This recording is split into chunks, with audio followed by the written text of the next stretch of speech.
What's up, everybody? We are getting ready for our next trip. I got in touch with Honda a while back and we decided we wanted to do a trail together. So long story short, we decided to go down to Georgia to do the Benton McKay Trail. And now I'm about to do the prep work. I'm getting my gear. I'm going to start going through food. And hopefully we can lay all this out so we can see what we need and kind of plan and plot with him on what he's got and come up with a game plan. Sound good? Cool. Well, let's go through it now.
Okay, so this should be about what I need. So I'm going to show you real quick here what I have and try as quickly as I can to explain what I got it for, how everything works together. And yeah, from there, we're going to go to the food prepping for mail drops. Alright, so we'll start on this side. This is our sleeping, camping type of gear. I have a Thermarest pad here, which I might be swapping out in the future in the next week before I go on the trip, because about a month ago or 2 months ago I fractured a rib while I was snowboarding, so I might want more padding than what that can offer for comfort's sake to keep my ribs from killing me and me wanting to kill myself while out on the trail. So this one is potential to switch out. Here we have an Outdoor Vitals 40th one-person tent. Super lightweight, love this thing. The only downside was when I took it on the MST trail last year, which is what I've been posting my videos on. If you haven't been following, go check it out. I'll put a link on. But it's a one-wall tent, so I got tons of condensation, but that was my fault for poor planning. And otherwise, it works great. Here we have the mountain gear, or mountain hardware, sorry. And this is, I believe, the Bishop Pass, and it gets down to a 30-degree temp rating. And I believe that's all I'm going to need on this particular hike. I don't think I'll need my 0 degree, so yep, that will be good. Here I've got a Nemo inflatable pillow. Works wonderful, love it. And then this one I'm taking just in case for shelter. It's the DD Hammock Super Light Tarp. And I really love this tarp. I used it for my 500-mile stint on the Appalachian Trail, and it never failed me. And at some point, the only thing that was downside was because of bugs, and I got eaten alive in some areas. But I plan on doing a video at some point. I'm going to try and mod this out with a lightweight zipper and bug netting to make a custom type of setup. So more to come on that hopefully later this summer when I design it and figure it out. This is my regular painter's drop cloth plastic that I cut out specifically for the Outdoor Vital tent, and that'll act as my footprint. Next, we'll move over to clothing. Over here, I have a Frog Togs waterproof shell for rain. Now, I haven't used that one at all yet. I've never had to, but going down to Georgia and all that, I don't know what kind of weather to expect, so it's super light, so I figure why not? There's nothing wrong with taking a little bit of extra. So that'll be in the pack. here I have an Outdoor Vital. It's a mid-layer puffy, and this thing is amazing. I love it. Used that on the Appalachian Trail, kept me really warm. I'll post a link for this one. And then over here I have an Alaskan Hardwear by Duluth, and this is my external puffy, and that thing is incredibly warm. Here we have a buff, and I'll be taking two because I just love buffs. They're great for me, especially with long hair. Keeps bugs out, and I love them. So I'll be taking this one and another one. Here's my base layer. I love this thing. I actually tested it out the other day by wearing it to hot yoga, and it works so well. Like, it was 98 degrees and 40% humidity in the yoga room. This thing kept me cool. I felt dry. It wicked everything. All the sweat got wicked. I was mad impressed because I've worn other shirts to hot yoga and they soak through, and I feel like I'm wearing boulders around my torso because of how heavy they get. This worked best of anything. It's the KETL Mountain Apparel. Now, I do have an affiliate program with these guys now, and I will post the link, and I believe it's like a 20% off or something for using my link. I'll have to double check. I'm not sure. I only just recently applied to be an affiliate for these guys after I tested it and fell in love with it. So I'll post that in the description as well for the KETL Mountain Apparel. Amazing base layer. Next, I have a Duluth beanie hat right here for cold nights on the trail. I got one pair of really lightweight shorts for nighttime to sleep in. I have a pair of insulator socks for nighttime to keep my feet warm, in turn keep my whole body warm.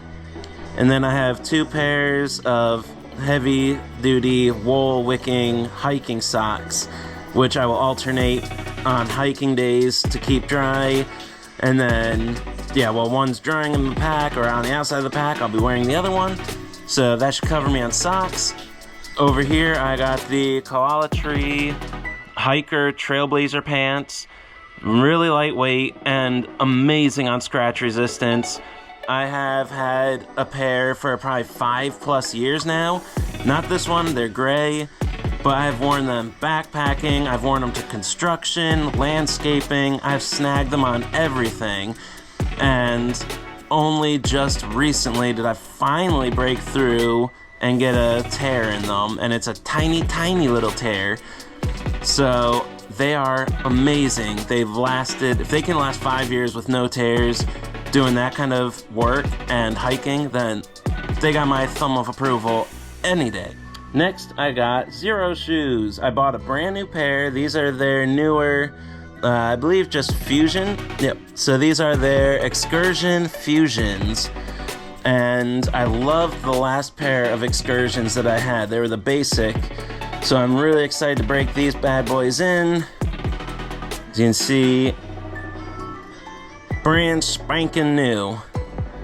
So, I love these. I wouldn't hike in anything else. They even have the little clip, so if you're into gaiters, you can put gaiters on them. Also have an affiliate program going with these guys, which I'll post in the link that you can use. Now, we are going to go up to the upper corner and talk about some accessories. So we'll start on the side, work our way over, and I'll try not to lose you. So here we've got your basic trekker poles. I love these. They go with my tent, and they've come in world handy when I go up steep inclines. Love them. I would never hike or backpack without trekking poles ever. Moving over, we've got the poop shovel. Necessity, never leave home without that. And in tow, we've got a little waterproof baggie with the toilet paper. Great set. Don't forget that. You'll be so sorry when you get on the mountainside and you gotta go and you realize you forgot toilet paper or shovel. It's just not fun. Next up, we got our first aid kit, and this actually needs restocked. I need to refill it with alcohol swabs and Neosporin, but otherwise, I got my basics. I got the Band-Aids, the gauze, I got moleskin, I got needles, things like that for splinters, and up till recently, I haven't really had allergic reactions to things, but when I went to Montana for a hike, I actually got stung and bit, and my feet both swelled up, double in size, and I barely got off the trail and back to the place that I was staying because they were that swollen and that painful. So now I have this loaded up with Benadryl just for instances like that, should I get any allergic reactions. It's nothing serious, it's not anything that's EpiPen worthy, and so far it's just mild reactions, so this should do the trick. But if you do get reactions like that, I would definitely say put an EpiPen or any of your medications, whatever, put that in first aid or somewhere you can get to it. Next, we have a comfort item. My hairbrush / beard brush. I went on my last hike to the MST without it, and about a week and a half, 2 weeks in, I was so sad that I didn't have it, and I had the homesteaders bring it out to me, and it made so much difference. I actually felt semi-clean using a hairbrush, so I'm taking it this time. Next up, we got my bushcrafting knife. This thing is invaluable. When I went on trail before, I had a bunch of Appalachian Trail hikers tell me it's going to be one of the first things I ditched. And I hate to say I told them so, but I've never ever bailed on this. I always carry it with me because it has saved my ass so many times out there, whether it be for makeshift pegs to stake my tent down. I use this to whittle out the stakes should I lose one on trail. So it's really great for processing wood to start fires, which I've had to do for more than just pleasure before. I've had to start fires to do drying out when all my gear gets soaked, and I've definitely utilized this to do that. So I love it, and if you're gonna get a bushcrafting knife, spend the money. This one cost me around $250, $300, but it is so worth it. I'm trying to remember who did this one. This one was by a company called LT Wright, spelled W-R-I-G-H-T. I'll put that in the description box as well so you can look them up. But I love it. They're all handmade to order. I would recommend them. Next, I have a work sharp sharpener. This goes with my knife, so if it ever starts dulling, which rarely ever does, this is just to fine tune it a bit and re-put that edge. I got some pepper spray that goes around my arm when I'm hiking, just in case. I got my Garmin InReach up here. That is to keep my GPS and SOS beacon should I get in trouble. It also acts as a satellite messenger, so if I have no reception and I need to let people know that I'm okay, I've made it to my campsites or whatever, I can use that.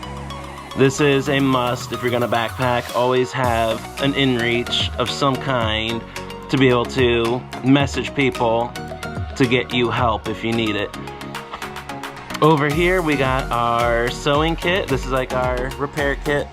I have earplugs because a person on the AT recommended them because you never know if you're gonna sleep with someone that's a snorer, and it was accurate because I did sleep with people like that, so I needed those. Handy to have. Then I got shoe goo that you can use for cuts, scrapes, shoe repair. I've used it for instrument repair, like my sleeping bag when it tore. I got my string and needle, I sewed up the rip, and then I sealed it with the glue. Works amazing. And then I also have repair tape in there. So, great things to have. Next, I have a Sunto compass and magnifying glass. So if you ever get stranded or lost, that is handy to have.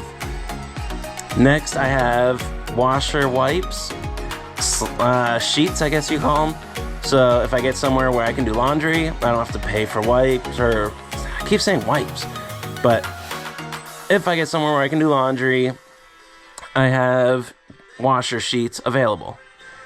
Next, I have my headlamp. This is a BioLite. I love it. It's a rechargeable, mad bright. I love that thing. That was a Trail Magic. I found it on Trail, and I've had it with me ever since. These are my battery packs. I have 2 batteries, externals, and I have a charger station for my GoPro.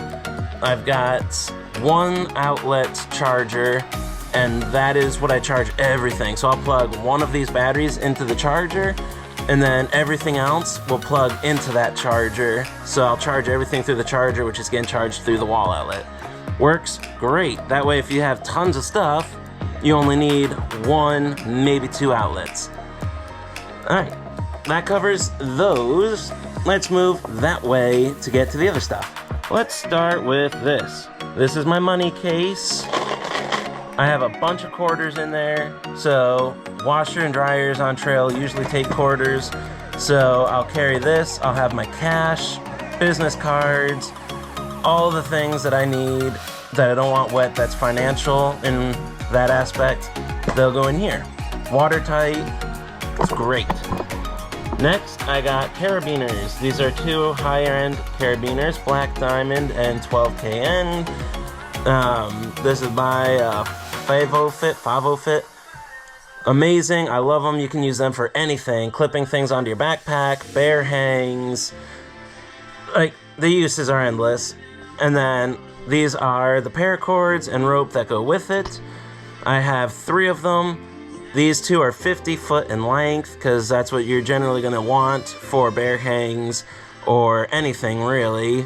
Doing A-frame tarps or anything like that. Trucker hitches for clothing lines, that's what these are for. This is a extra backup, because you never know when you might need more. This is a throwing bag to go with it. So whenever I set up a bear hang, I put a rock in here, attach it to the paracord with a carabiner, and that's how I lob it up over a branch and have the weight send it back down to me. So this is all part of the same setup. Up here are my camping shoes or sandals. They are amazing. Also Zero Shoe brand. Love them to death. Had these for years now. Then I've got an MSR pot for my cooking. I prefer it over the, what are those things called? Jet boils. I prefer having a pot over a jet boil because I can fit more in here, and if I want to fry things, say I find mushrooms and I get sausage like I did on the MST, I can put them in here and saute. You can't saute using a jet boil, so I prefer this. Then I have just a simple Peak Coleman attachment to go onto the Coleman fuel source, and those are what I use to heat my water. I've got a drying towel, which can double for anything really. I got a little sponge for washing dishes, not me. I got a lighter to start everything, and down here are my water treatments. It's Aquamira Part 1, Part B. I love these things. You can treat up to like 50 gallons or something with just one set. So I love it, and I don't have to rely on filters that get clogged easily. So fantastic stuff. I got electrolyte packs, which is my liquid IVs, deck of playing cards for boring, slow nights, or if I just run into people and we just want to play a game. Cards, great to have. This is my fire kit bag. I have fatwood, I've got birch bark, I've got cedar, I've got a... Actually, you know what? I'll just show you. I'll take some stuff out of here and show you what's in there. This is more or less what's in my fire kit. I've got a ferrocerium rod here. That's what I'll predominantly use to make the sparks. Over here, I have an Altoids tin with hole on the top. That's to make char on trail. And I have videos where I teach you how to do that. But inside, I have some char. They usually take sparks really well. And then you'll put it in a bird nest of stuff made out of like this.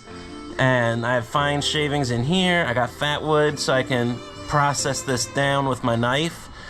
And the shavings make great bird nests. So when you have all that and you put that in it just ignites right up.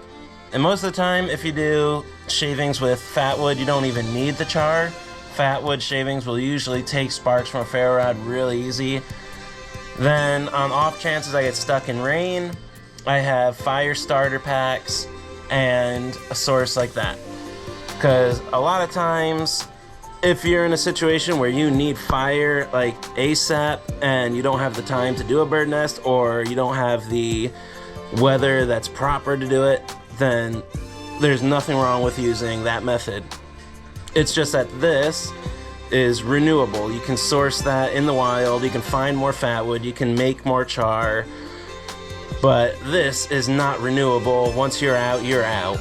So I usually save this stuff for dire circumstances where the other material just won't cut it.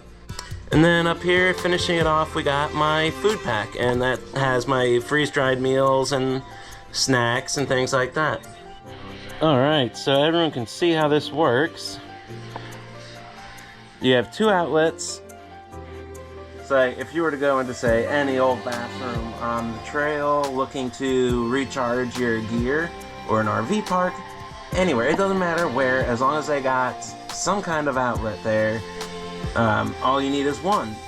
I have 1, 2, 3, 4, 5, 6.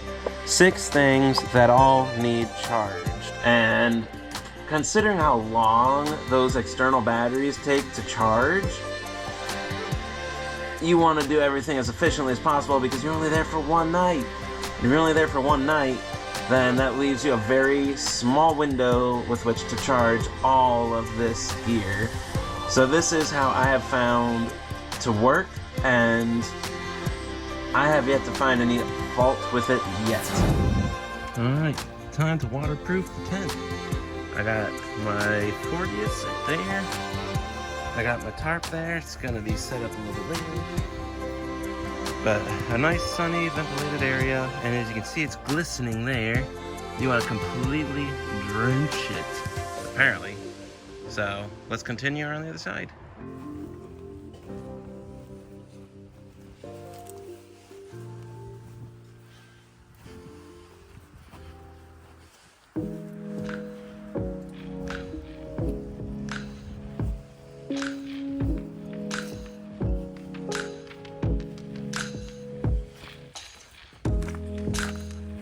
So for those of you who are looking to waterproof, it took about 64 fluid ounces to do both of those.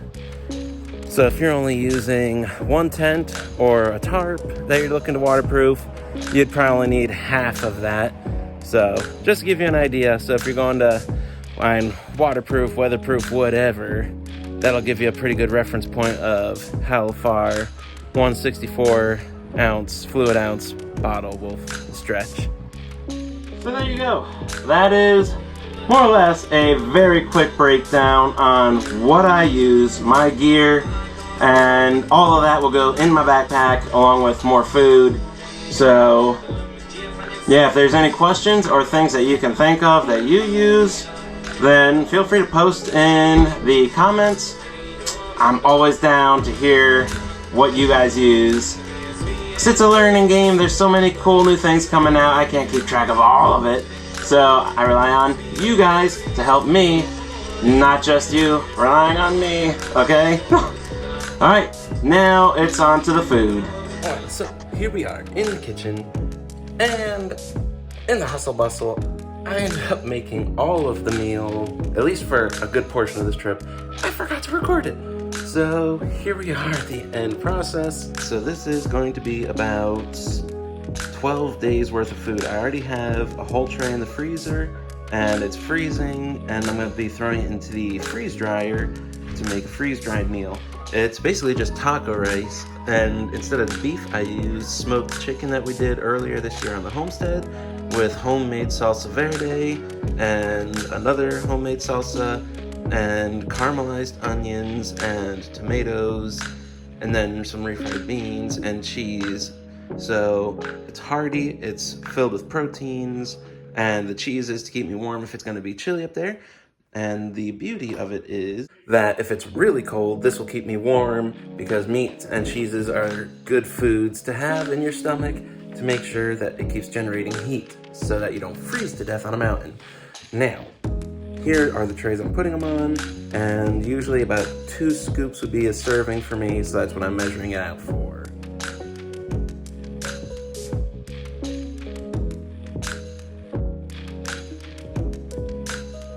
Alright, so here we got it. There's 4 trays of taco rice. Each one will be divided into thirds. That'll give me about 3 meals per tray. 4 trays, that gives me about 12 meals. And I got another 4 trays to fill up yet. So this is super cost effective, and I would highly recommend doing this if you have access to a freeze dryer, because literally this would only cost you about, I want to say 15 to 20 bucks, if that, for 12 meals. And I pretty much double sized my meals because I figure I'm probably gonna be really hungry. So compare the 20-ish bucks for 12 really good servings of meal and good food, healthy food, compared to 12 bucks for 1 meal, which is barely 1 meal from Mountain House. It's a lot better of a deal in my opinion. So I'm gonna put these in the freezer, and I'm gonna get the next 4 trays ready. And into the freeze dryer they go.